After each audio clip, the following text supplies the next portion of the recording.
Okay, speaking of Convolk, he posted this. I don't know how much y'all stay up to date with Convolk, but I saw this and I was wondering why he posted this. Because it's a video and it's just titled, I'm sorry. So, I've wanted to talk about this for a very long time. It's an explanation of why I haven't been dropping music very much at all recently. And it's a secret that I've been keeping to myself, and even the people around me are unaware because I don't tell anybody. I keep it all bottled up inside. But, I've been formally diagnosed with extreme, very severe depression. I live a very self-destructive lifestyle, and I have an addiction I'm not proud of. And the worst part is that every time I try to stop doing the things that I do that hurt me, I fail on every level. And it is the most painful experience I have ever had to deal with, of knowing that I'm my own worst enemy. Every other time I film this, I ended up bursting into tears, so I'm trying to keep it together in this one. Yeah, that's why I haven't been making music. My life has been challenging. I'm not going to say it's awful. I'm grateful for every breath I get to take. And I don't say that lightly because I've had some of my loved ones die. As you guys know, my mom died when I was 11. I don't, joke about suicide or death or any of that stuff when I'm being serious. I mean, I think jokes are always fine, but when I'm being serious, I don't joke about that stuff. And right now I'm being serious when I say, I've been thinking about killing myself literally every single day for like the past year.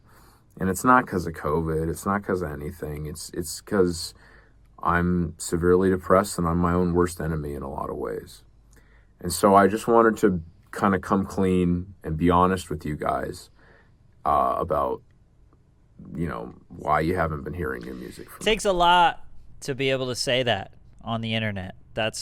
And especially put your face behind it. So this is, that's wild. I mean, that's like fucking really hard to do. But on a good note, I am working on a new album. I've started working on a project that it's going to be entirely me. Mixed, mastered, produced, vocals, edited, On the blah, rush blah, shit. blah. And I think it's going to be something that's actually kind of elevated and something that I can not self-criticize myself about all the time and actually be happy with and be proud of. Because I'll be honest, I'm the unhappiest I've ever been, and I know that you guys already know I'm not the happiest guy on earth. So hopefully this will maybe help with that a little bit. I want to end it on a good note, say thank you guys just so much for existing, listening to my music, being there for me. You guys are truly amazing, and I'm really sorry I can't respond to each and every one of you guys, but at this point it would just literally take all of my time, and I still wouldn't be able to get it all done. You guys mean the world to me, and hopefully I can give something back to you guys in the form of this album. I really look forward to that. Sorry about being a Debbie Downer, but I just couldn't keep this bottled up inside of me, man. It's just been so hard, and I feel like I owe it to you guys to let you guys in on what's going on in my life so that you guys aren't just, shaking for like new music, being like, oh, you know what, I actually get it. The guy's going through whatever he's going through, so I'll let him not make his, music every single 5 minutes or whatever. That said, try to get as much as I can done, and I really love you guys. So that's the announcement, the apology, the So message, whatever you want to call it. I hope that. So here is a guy who's wildly successful as an independent artist. He's got to be one of the most successful independent artists that I know. To think that these artists have everything figured out is definitely you're lying to yourself. I know a lot of y'all aspire to be a successful artist, and you think that might bring you joy or happiness, and that's not necessarily true. Now, it might help, so I'm not going to be this guy that's like, hey, you're not going to fix all your problems with achieving your dream and getting a bunch of money, because you will fix a lot of your problems if you do that, but ultimately to the core, you know, finding happiness, finding out how to love yourself, finding, you know, how to figure out what the fuck is going on in this floating rock. That's something that you just have to figure out.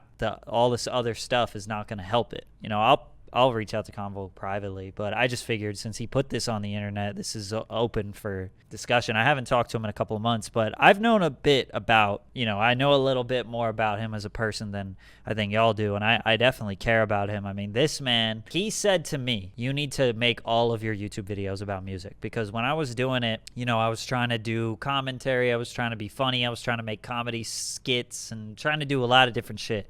I didn't want to be boxed in, and he was like, dude, you're not going to get boxed in. You could literally be, I remember it. He said, you will be a person of influence in music. You can do it. He's like, I know just from the little bit that I've seen, like you have it, you have the spark, you have the quality, you have the ear, like you have it. He said that to me to my face when I had like 150 subscribers. No exaggeration. He was the one who told me. And he said, you better go all in on music related content.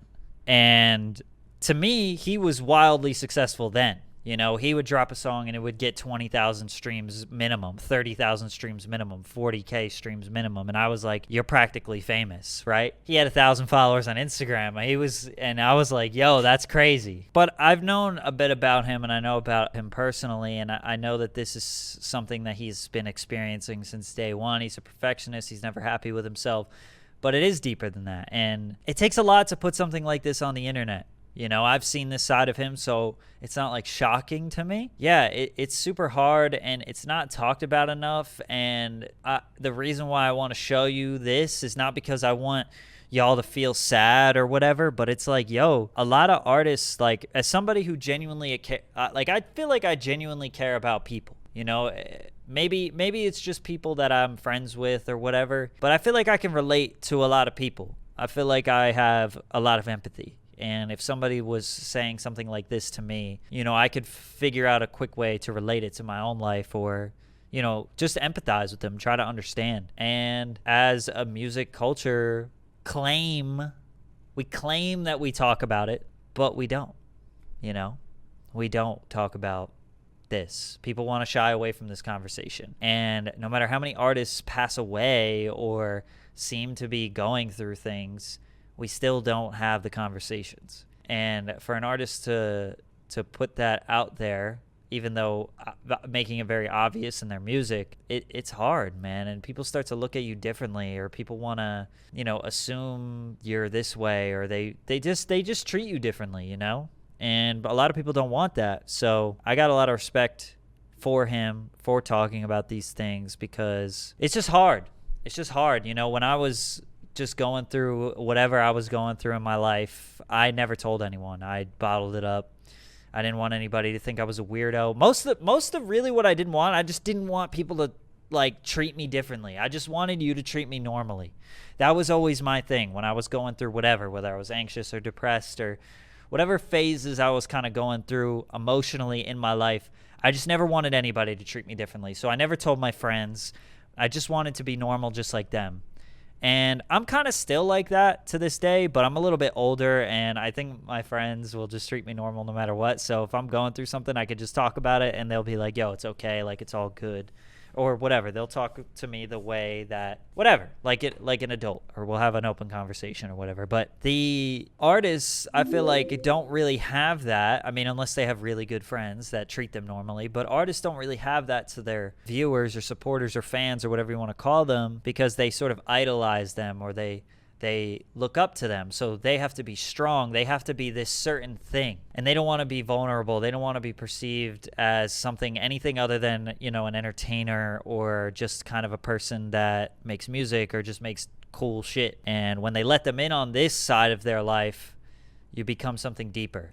And you make yourself vulnerable. When you're vulnerable, you're the opposite of like strong, and that's tough. That's a tough position to be in. So yeah, I mean, respect to Convolk, and yeah, I've been trying to think about a time where we can get together, and I think we can, like the good old days. Maybe I'll film it, maybe I won't, but he's always been an important person to my career. And actually, there was a time where I really whenever I made a video about him or sort of with him, I got the most views that I had ever got, right? So anytime I put out some content with him, it was my biggest videos.